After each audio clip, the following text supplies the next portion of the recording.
أشرقت نفسي بنور من فؤادي. السلام علیکم ورحمۃ اللہ وبرکاتہ۔ ریڈیو HRDF میں آپ کا استقبال ہے۔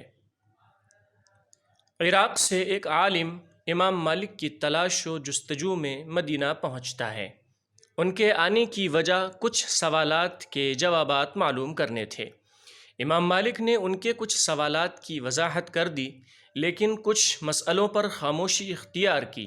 عراق سے آنے والے عالم ناراض ہو کر کہتے ہیں، امام صاحب، اگر آپ خاموش ہیں تو عراقی عوام کو میں کیا جواب دوں؟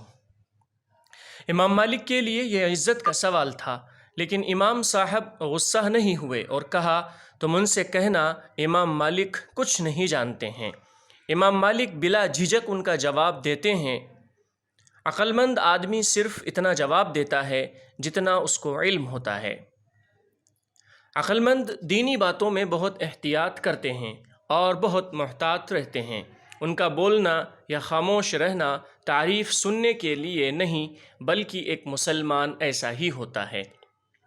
ایک بار اسلامی اسکالر امام شعبی سے ایک بار سامعین نے دینی امور کے بارے میں سوال کیا۔ ان کا جواب تھا، مجھے نہیں معلوم۔ یہ جواب سامعین کے لیے بہت عجیب تھا۔ آپ عراق کے ایک مشہور عالم ہیں، کیا آپ کو یہ کہتے ہوئے شرم نہیں آتی ہے کہ میں نہیں جانتا؟ اس سوال کا امام شعبی نے جواب دیا، سبحانک لا علم لنا الا ما علمتنا، اے اللہ تو پاک ہے، ہمیں تو صرف اتنا علم ہے جتنا تو نے ہمیں سکھا دیا ہے۔ فرشتوں نے یہ کہتے ہوئے ہچکچاہٹ محسوس نہیں کی تو میں کیوں شرم محسوس کروں؟ لوگوں کو سمجھنے کے لیے امام کا یہ بیان کافی تھا۔ ہماری لا علمی دوسروں کی زندگیوں کو برباد کرنے کا سبب کبھی نہیں بننی چاہیے۔ آئیے آپ کو اس واقعے کے بارے میں بتاتے ہیں جو پیغمبر اکرم صلی اللہ علیہ وسلم کے ایک اہم صحابی جابر بن عبداللہ کے بیان سے نقل کرتے ہیں۔ ہمیں نبی صلی اللہ علیہ وسلم نے ایک سفر پر بھیجا۔ راستے میں ایک ساتھی کے سر میں چوٹ لگ گئی۔ پھر جب آرام کر رہے تھے تو انہیں احتلام ہوا۔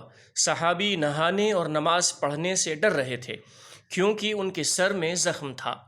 کیا میں غسل کے بجائے تیمم کر سکتا ہوں؟ انہوں نے اپنے ساتھیوں سے پوچھا۔ ان کا جواب تھا، نہیں۔ اس رائے کا احترام کرتے ہوئے انہوں نے غسل کیا، اپنے آپ کو پاک کیا اور نماز ادا کی، لیکن ان کی صحت خراب ہوئی۔ ان کے سر کے زخم سے پانی بہنے کی وجہ سے وہ فوت ہو گئے۔ جب وہ مدینہ واپس آئے اور واقعہ بیان کیا تو نبی اکرم صلی اللہ علیہ وسلم نے جواب دیا، تم نے ان کو مار دیا۔ جو تم نہیں جانتے ہو تو معلوم کیوں نہیں کرتے؟ یا خود سمجھ کر کام کرنا چاہیے تھا۔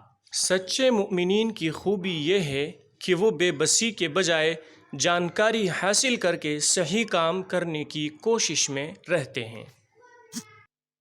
أشرقت نفسي بنور من فؤادي.